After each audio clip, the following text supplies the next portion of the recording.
Welcome to The Ripple, where extraordinary women executives share their turning points, growing pains, breakthroughs, and triumphs to help you show up with confidence. I'm your host, Ashley Lobbs, and today we're joined by the generous Molly George, CEO at Kickstand.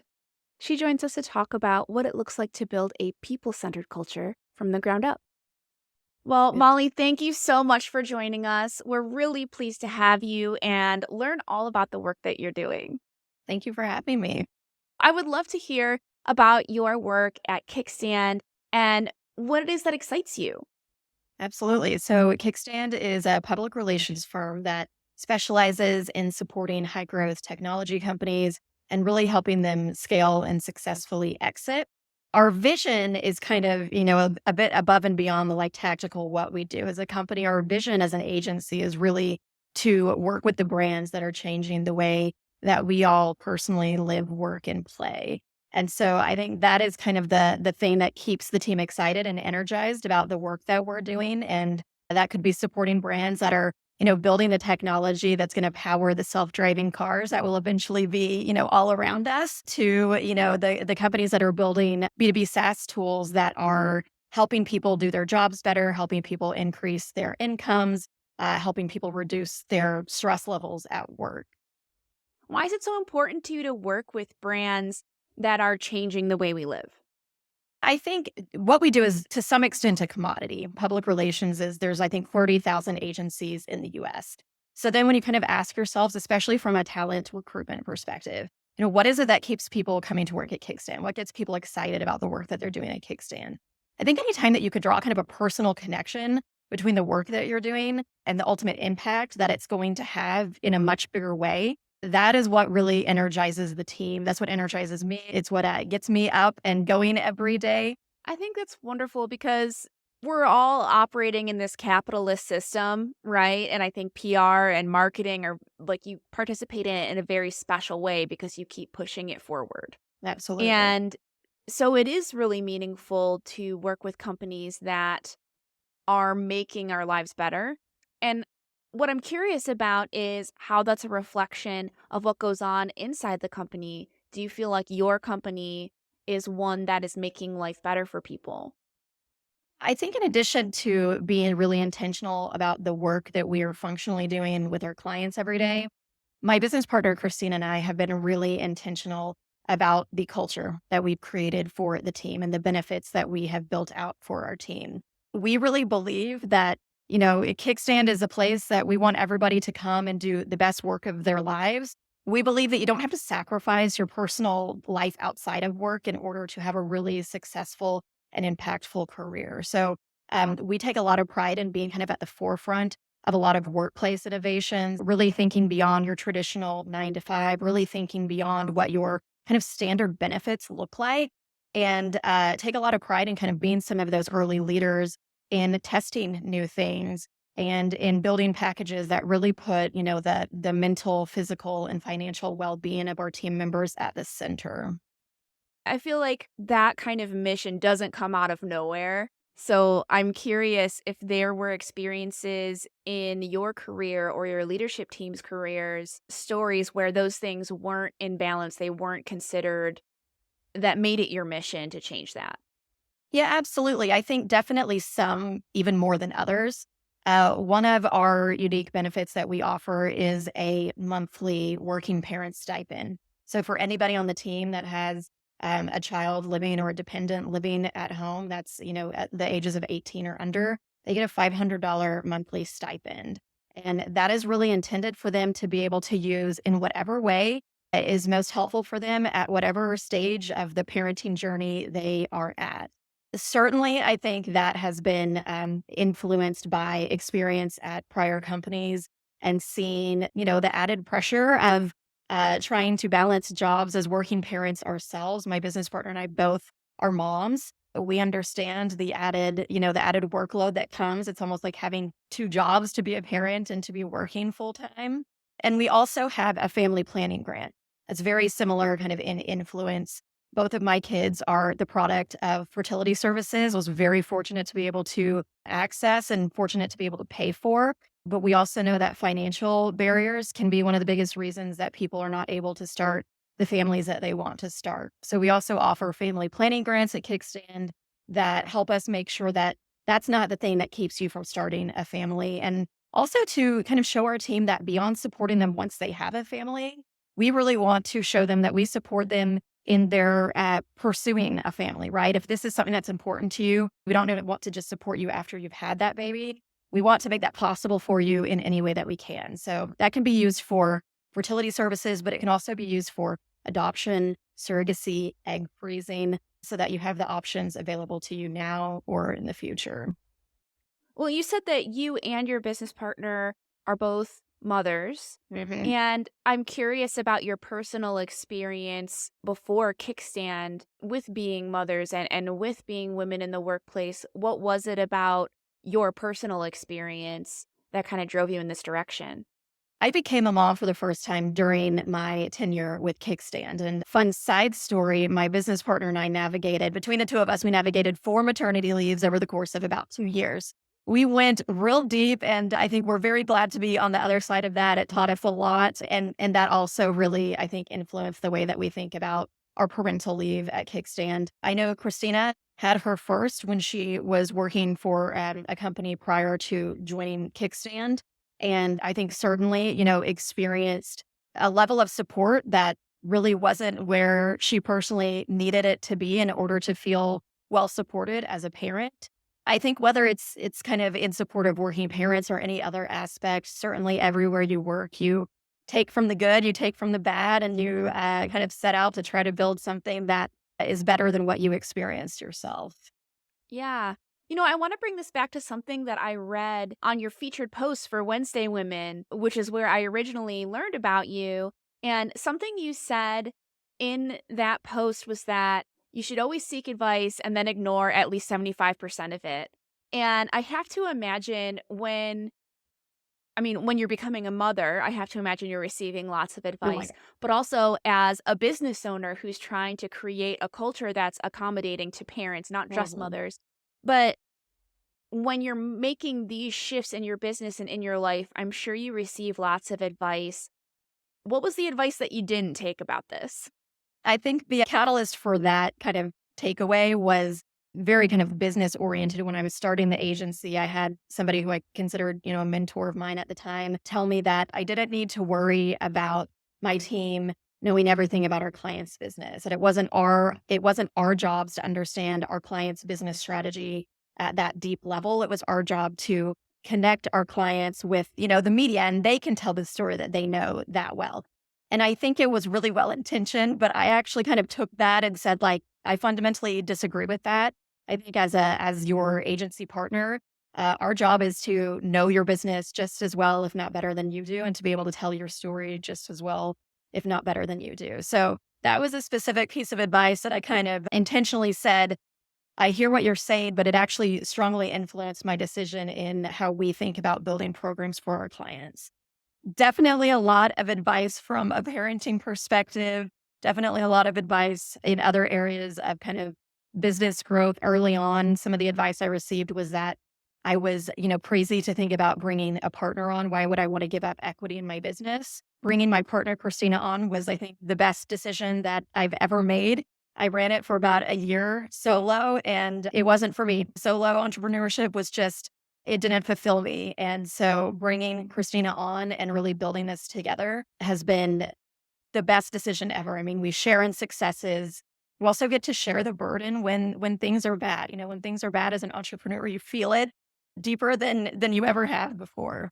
So that was some advice that I kind of didn't take early on as well. But I think part of being an entrepreneur and running a business is all about learning how to really trust your gut and your intuition. And 9 times out of 10, if you go with that, it is probably pointing you in the right direction.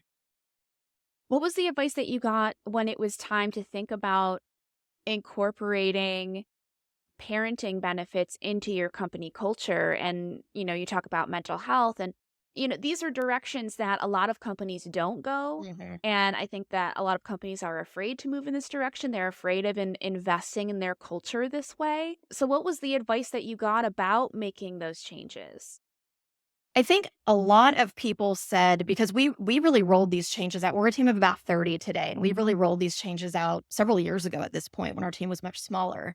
And so a lot of the feedback that we got when we would tell people we were considering things like our working parent stipend, like our family planning grant, we have extended maternity and paternity leaves. And a lot of the advice we got was like, you guys can't afford that. You're too small. Why would you take on such a cost at the stage of business that you're in? And, I think our response to that was the cost is so much greater if you don't invest in your team. We have gotten such good feedback from our team. And this is, from the team that benefits from that benefit, and then also from the team members that, don't yet benefit from it. The feedback has been positive around the company because I think people see it as us putting our money where our mouths are, right? We have budget allocated to supporting our team. This is not just us saying, like, we support you as a working parent. This is us putting money behind that. And I think really a lot of these kind of like working parent programs, they don't work unless there's budget allocated to it. Until it is a line item in your budget, you're not really investing. I think the other advice that we got earlier on is that having an alternative work week was not an option either. We're a services based business. How are you going to continue to service your clients and pursue? At the time, we were looking at, could we take on a 4-day work week? We really decided to say, like, we're not going to accept that just because we're a services based business, we can't explore alternative work weeks. And we did a pilot program about 2 years ago over the summer that was put together by our distributed committee, and we piloted what we call the Alt Friday program, where our team is essentially split in two, and one half is off on one Friday, the other half is off on the other Friday. So you essentially have 3-day weekends every other week. It was hugely successful. The client work has not been impacted at all because every account has teams online every Friday. So client work does not suffer. And the satisfaction among our team has just skyrocketed. Something you said a moment ago really got me thinking. You were talking about how important it is for these kinds of initiatives to be a line item and to Mhm. have funding behind them within a company. And that really made me think about, why is this so hard? There are so many studies about how women are taking on most of the domestic labor, a lot of Wow. parenting labor, right? And this is unpaid labor. And so as we see more women in leadership and as we encourage more women in leadership, it only seems inevitable that Yeah. we have to put money into supporting these women and making it easier for them to get the help that they need to have the careers that they want, right? Because we can't literally do everything at the same time. Mhm. And I think that's what's really powerful about what you're doing is you're putting money into it, you're supporting parents so that they can, do great work and have great lives at the same time. I'm curious what advice you might offer to other women leaders who want to advocate for these kind of culture changes so that, they can not just mentor the future women leaders, but actually give them incentives and benefits and cultures that support them. I think kind of like we did with our Alt Friday program, you could take a similar approach of, instead of going in, if you think you might struggle to go in and sell in a long-term policy change, go in and advocate for a pilot program, take in almost like a mini business plan where you say, I think this is something we should test over, a period of, let's call it 90 days, 6 months. This is the budget request I want to make to support that. This is how we're going to measure whether it's successful or not. These are the stakeholders across the organization I'm going to get involved, and then run that test and collect data along the way. I think the more that you can make a business case, the stronger chance you're going to have of selling in longer term policies. So I think it's not just thinking about it like it's all or nothing, right? It's either long term policy change or nothing. I think it's thinking about it in chunks and in ways that are easier investments for your leadership team to make to test. That makes a lot of sense. I think sometimes bureaucracy and programs, they can feel so permanent once we put them in place. So there's all this negotiation and tension trying to get something new in place, but just Mhm. positioning it as a pilot program can be a powerful reframe that gets people on board with it. It's just an experiment. Let's try it out, right? Absolutely. I think the other thing that I always encourage people to think about is when it comes to these, I think you made some really good points about, yes, women, I think, do still kind of carry the burden of a lot of household and childcare responsibilities in the home. I think part of solving for that is making sure that we are getting men involved in the share of responsibility sooner. And for us, what that really means is when we think about our parental leave, we have the same level of parental leave for, you know, birthing parents and also supporting spouses or supporting partners. To us, that is equally as important because if you really want to make a change in the division of labor within a household and you are not giving the supporting partner the opportunity to contribute early on, those expectations are set right out of the gate, right? And so making sure that those partners have the chance to take time off and to be a very active and engaged partner, setting those expectations of household and childcare responsibilities in a better way from day one is what I believe is really going to drive a lot of that kind of sea change over time. Absolutely. Becoming a parent is such a huge shift. And it makes sense that if someone's out of the loop on forming those early habits and routines and just the early learning of what it is to be a parent and how to deal with these situations, it can create such a barrier where one parent has all this knowledge and experience and has the routine and the other person doesn't. So I can totally see the power of giving people the ability to have both partners there from Mhm. the beginning, kind of learning the ropes so they can be equals in it. Exactly. You've probably run a bunch of pilot programs and figured out what works for you and the company. Were there things that didn't work for you or things that you would recommend people look out for or be aware of as they try to implement these kinds of programs? When we were rolling out the Alt Friday program, we definitely learned a lot during that process about, what would and wouldn't work. And to be clear, we pretty quickly realized out of the gate that like a straight 4-day work week is not something that as a company we're going to be able to support until more of our clients are supporting those 4-day work weeks as well. And so that was a quick learning. Like there's just the logistics of it is just it's not gonna work.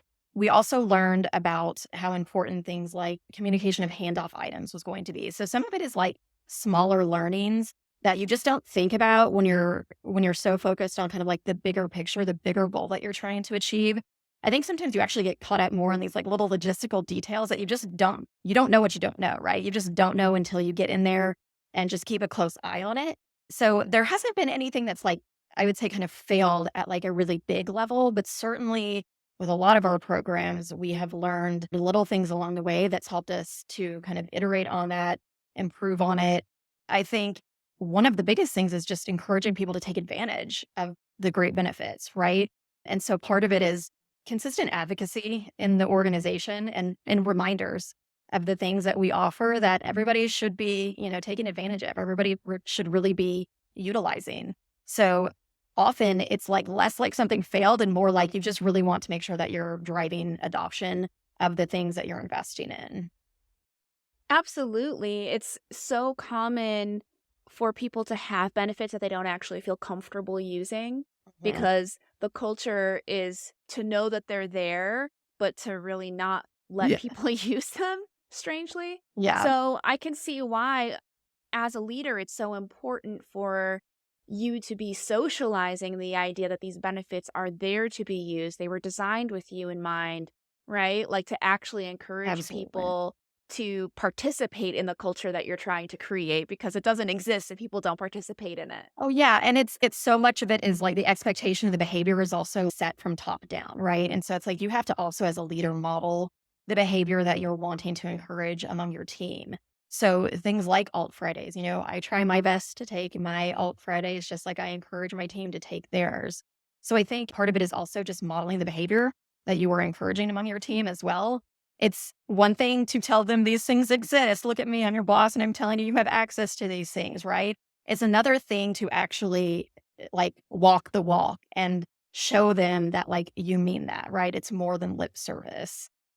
Absolutely. There's so many leaders who are not taking their vacations, not taking the breaks that they need, not using the benefits that they have. And even if they're not discouraging employees from using benefits, that can be a discouragement just because there's not a role model of what it looks like to take these things and have it be accepted and appreciated and welcome. Yeah.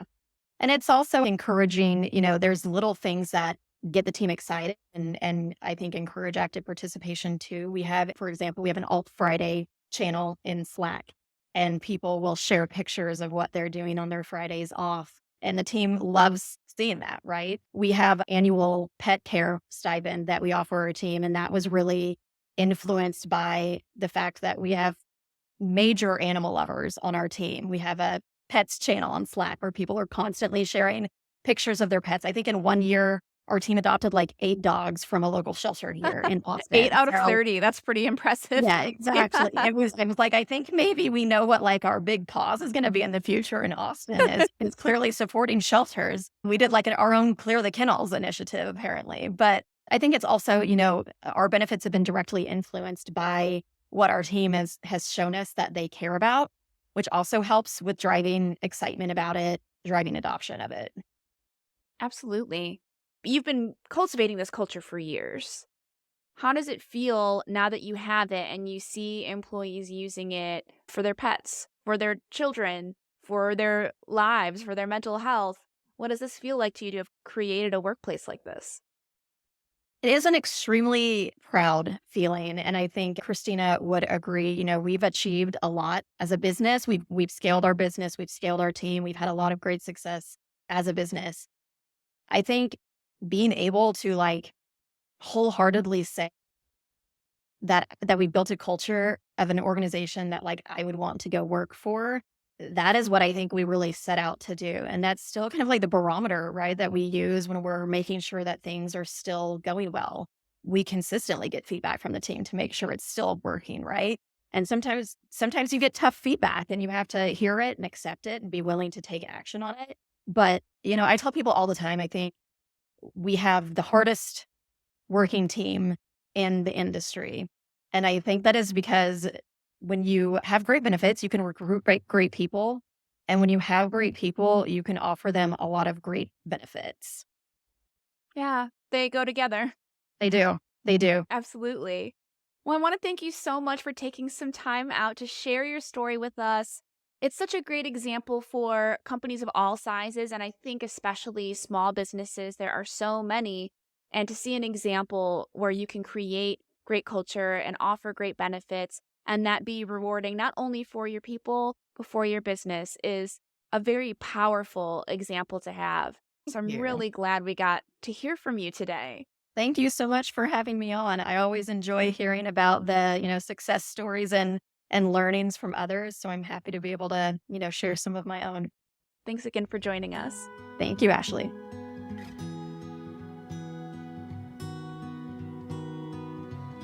Before we end the episode, we'd like to take a moment to reflect with you, our community-oriented listeners, about what Molly's story means to you. What part of your work culture would you like to change? And what experiments could you run to make it happen?